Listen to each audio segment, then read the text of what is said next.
Kansas City Current had themselves one over Chicago Red Stars 2-1. Kansas City continuing their journey on the road, right? They opened the Challenge Cup out against Racing Louisville. Then they headed over to Chicago for their second week 2 match. And they went down early in this one, down in the first half 1-0, but really sort of put a sleeper hold a little bit on Chicago Red Stars. And all of a sudden just sort of took over a little bit. We're talking about strong individual performances. I think in this one, we had our eyes on Haley Mace, right? Coming through, helping Kansas City pick up that win, their first win in the Central region, and really a win that kind of continued to topple this Central Division. I think the Central Division is one to keep an eye on. I don't think a lot of people expected maybe some of this chaotic energy, but I'm enjoying it, quite frankly, because now you've got Kansas City on top of the group in the Central, and Houston Dash now in third with their recent win over Louisville. What did you take away from this match, Lisa? Heard you on the call, buddy. Yeah, I was there, Sandra, doing what I can. The weather came into effect for this one, I'm going to say. Haley Mace, she got the opening goal for Kansas City, and she got the assist to Kristen Hamilton. This is a player a defender, right? I mean, we called out Alana Cook in OL Reign. We got another defender in Haley Mace making really big moves against this Chicago team. Overall, this match started with Chicago, though, because Vanessa DiBernardo getting on the board first for the Red Stars in the 22nd minute. This changed things a little bit for Chicago. I think Chicago had a lot of good movement off the ball. I mean, Mallory Pugh is really good. Mallory Pugh is a really good player. She's really fun to watch. She's so dynamic. The forwards play between Nagasato, Stevens, Pugh, and then Colaprico, DiBernardo in behind that front line wasn't as big of a threat as it was the first week. I think that Kansas City defensively did a nice job to kind of limit Chicago's movements off the ball because they didn't let Mallory Pugh float around. They always kept an eye on her. And by doing that, it doesn't allow her the freedom to pop into those holes and to receive the ball without pressure. Now, Mallory Pugh's still gotten behind and she was still really dangerous, but like that, you're never going to stop that. And every coach knows that. I mean, chatting with Matt Potter before this match, he's like, okay, well, Mallory Pugh is going to do what Mallory Pugh does. Can we just limit that? Can we make sure she doesn't get the ball as much as she usually would? Or when she does get the ball, it can't just be a 1v1 defensively. Kansas City needs pressure cover balance, meaning they need one person pressuring the ball. They need a second defender covering that initial first defender in case Pugh gets by, and then a third defender as that balancing out the first two defensive plays. That way it's even and overlapping runs. There's cover for it, and the player doesn't have to leave Pugh. So defensively, I think that's what Kansas City was focusing on in this match, how they could slow down the players up front. We also saw a lot of rookies again for Kansas City, which is what they did in their first match, playing pretty tough against a Chicago team that does well. Chicago, though, suffering a big loss in their back line without Tierna Davidson. That's a loss. I mean, head coach Chris Petroselli said he built his entire defense around Davidson. And without her, you have a player in Kayla Sharple stepping in that honestly, I think did a pretty nice job. You can't compare them. It's like apples and oranges, but I think Sharples did really well to control between Milazzo and Morse in the back line and be that pivot player and be the one that drops back and can provide the cover for both of them. But moving forward, I think that moving forward in terms of having the ball in possession and looking to move down the pitch, Tierna Davidson does a better job of finding those slot passes out of the back. And Sharple's more defensively focused throughout this match, which is honestly what she needed to do against Kansas City. Ultimately, though, Kansas City coming out on top, it was the late goal in the 86th minute from Hamilton that it was a breakdown defensively. She sat between Sharples and Morris in the back line and no one picked her up, and Hamilton able to get on the board. Yeah, I loved it. I mean, when we're talking about the comebacks that took place over the weekend of this league, and when we're looking at Kansas City against Chicago, right? We're hearing in the postgame or even in the pregame, right? When you're talking, at least when you're on some of these calls with coaches, in the postgame in this one, hearing from Chris Petroselli, or even hearing from somebody like an Aaron White, where they felt like they had this game and they were the ones that let it go.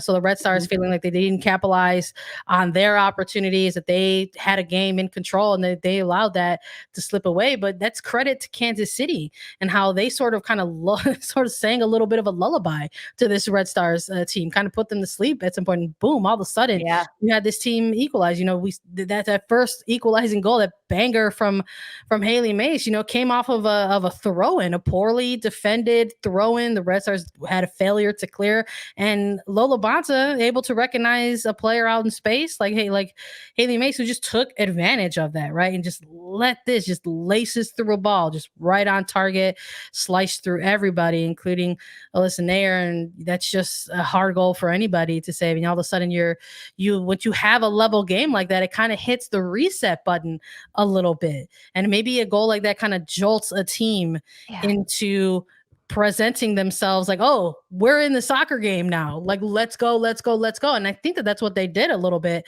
for this Kansas City Current side when we were watching it kind of unfold in real time, right? And when we're talking again, highlighting strong individual performances, this is absolutely a Haley Mace game. It had her, it had her sort of fingerprint, her footprint, I should say, all over it, right? A player with 3 shots, one on target. She created a couple chances of her own for this team in this match. And we knew that this team was going to look a little bit different, missing somebody like a Lynn Williams, right? And it was a completely different kind of energy in the attack from this Kansas City side. It's a little bit different in terms of, crosses inside of the box that we saw last week. You're talking, what was it, 24, 25, 26 something crosses, and you're talking about like 11 this time from Kansas City Current. It was just again a windy night. You're going to see a different type of energy from these teams, right? But I love a good comeback, and I think for this one, I think I had a draw, right? I think you went with Chicago in this one, so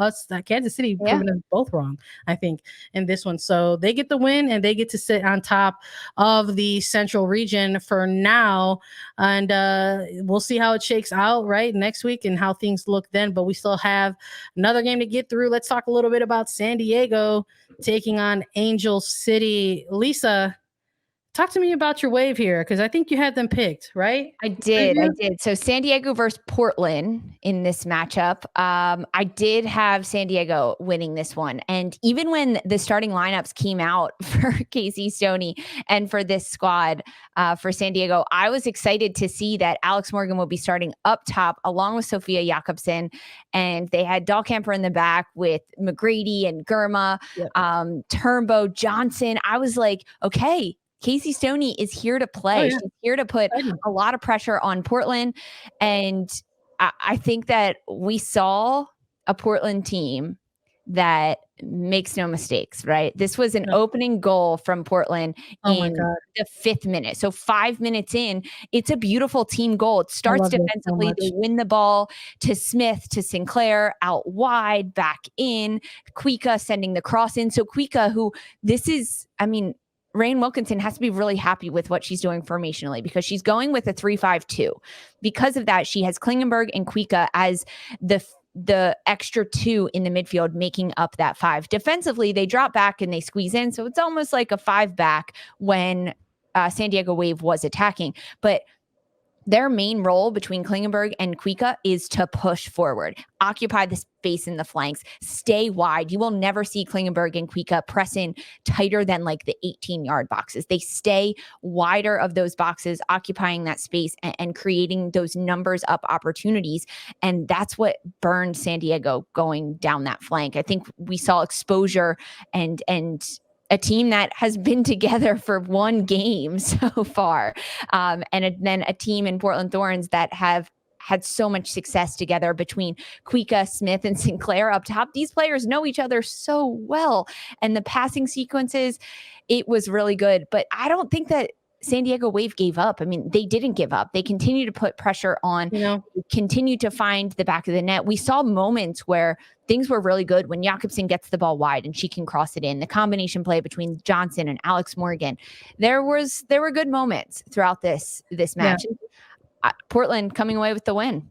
I thought for a second there maybe we're going to see this level out. I love a a beautiful team goal. And I love that we got treated to one so early in this year from the Portland Thorns. Just the give and go between every single player leading up to the final, the final piece de resistance, getting it, slotting it through the back of the net. It was delightful. And it was early enough to where you thought, oh, geez, are more of these going to come down the pipeline, right? But all of a sudden, we're like looking ahead, right, to almost, halftime. And all of a sudden, it just went from, are we going to see more of this? Are we going to see Portland Thorns just sort of run up the middle of San Diego, and get another goal or two before halftime? But all of a sudden, this turned into a little bit of a goalkeeper battle. And you know what? I love that when a game unexpectedly turns into a keeper's game. We had Kaylin Sheridan and we had Abby Smith getting tested on both ends of this pitch and really just sort of maintaining, helping to maintain the tempo a bit of the match for both of these teams on either side. And I think when you're looking at Kaylin Sheridan, you're reminded of all the reasons why a team like the Wave went ahead and engaged in a trade to ensure that they got the goalkeeper that they wanted to have anchoring their team in the back line, right? Mm-hmm. And then you had Abby Smith coming in and getting tagged with the start, right, over Bella Bixby, right? Someone who came off of that week one, who was, we heard during the game was someone who wasn't going to get this start, but was, part of that goalkeeper union, saying essential in helping Abby Smith get up to task for this one. But Abby Smith getting in there and making sure that the Thorns went ahead and kept that lead, quite frankly, right? Because there's some pretty impressive attacking pieces that we're starting to see kind of shine a little bit from San Diego Wave. But it ends up being Portland Thorns keeping this one 1-0 all the way, locking up the 3 points. Yeah, I think that we also saw good things from Korniak for San Diego. And she had a shot early on right off the crossbar. I think that Germa and Tegan McGrady in the back line for San Diego, there's promising vision there for them, but there's still work that needs to be done. There's still work because going up against a team like Portland Thorns, they know what to do. They know how to get in behind. I'm actually surprised it was only 1-0 draw. After this one, I'm surprised that San Diego didn't get one towards the end. Like you mentioned, they were knocking on that door, but not this week. Nope. Last one we got to talk about, Lisa, and we saved this one for last because there was actually some off the pitch spice that unfortunately overshadowed the actual game. Washington Spirit versus New Jersey, New York, Gotham FC. And this was a match that also ended in a draw, right? The two teams who were going into this game trying to build off of what they did in week one. Washington Spirit, scoreless draw from week one. Gotham FC on the end of a loss, kind of looking for some answers going into this week, and now walking away with another 1-1 draw, or another draw, I should say, but each team getting on the scoreboard. There were some moments of spice happening on the pitch a little bit as both of these teams were kind of jockeying for position early on. Gotham FC going up first, though, and I think we should talk about that in itself. We're looking at this Gotham FC side welcoming, Christy Mewis officially, right, into the fold. We're seeing this player that they also made a move for to sort of bulk up, their chances down the stretch of a playoff push, hopefully. And we saw Margaret Purse a little bit more active, I think, in this game. Was essential to really this penalty that was issued in this first one. Smart for me. I didn't hate it at all. I thought it was great. I think when you have a player who is in the box and has the presence of mind to say, you know what, is someone putting their arms around me right now? Let's just see what's going to happen. And guess what? A penalty got called.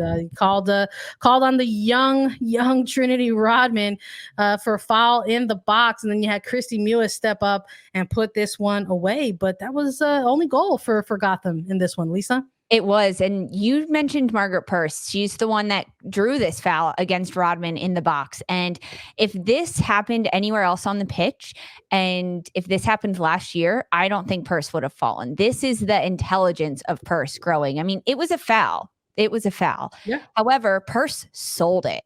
And why not? Nothing wrong with that. Why not? Because inside the box, it was a foul. You're going up against Rodman, who everyone knows that Rodman has a hot head. You can get her fired up. You can get her pissed off in a match like this, and it can change the game for you.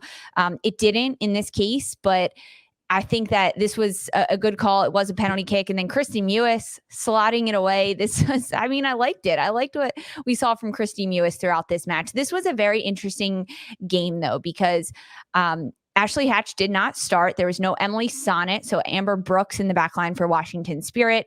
And Amber Brooks actually ending up with 2 yellows in this match. She gets a red card, so she's out for the next game. There was just like a lot of moving parts heading into this one. I think that Washington had a lot better ball movement and possession in this match than they did in their first week of play. They did a really nice job with that, but their ball movement was good. They had good runs off the ball. I think Trinity Rodman was working really, really hard throughout this match, making sure she gets back. But then the substitutes coming in at halftime, it's Ashley Hatch, and she's the one that gets the equalizer. Yep. It was a really good shot. No wonder she was Golden Boot winner in 2021. It was 61st minute. And a beautiful volley from Hatch, but a lot of drama off the pitch between these two sides going at it, which I like the friendly rivalry. Honestly, we need more of this in the NWSL. I don't know about needing more of it. I just was like, okay, like this is a thing that's happening. And I don't know. I think if the admins need to take some time for the weekend, because a lot of this was spearheaded by things that were posted on social media. And you have players now reacting to choices that people are making to, put on online. But I mean, I think people like to see some of the spiciness, right? We saw, a photo get put up, and we saw a player in Ashton Harris react to that. We saw Ali Krieger react to it. Trinity Rodman reacting to it, McCall Boney reacting to it. So we got 2 teams that ended up walking away with points on this day, but are still throwing around, a little bit of banter on the social media channels. So I think this is just maybe setting up the stage for the next time these 2 teams meet. So we'll see what happens. I'm going to keep my eye on when the next time Washington Spirit and Gotham FC end up going head to head. And I'm sure everyone else is going to be tuned in to when those 2 teams play again, because they're going to play again once more. Again, there's 6 games that take place in these group stages for all of these players, or all of these clubs in Challenge Cup.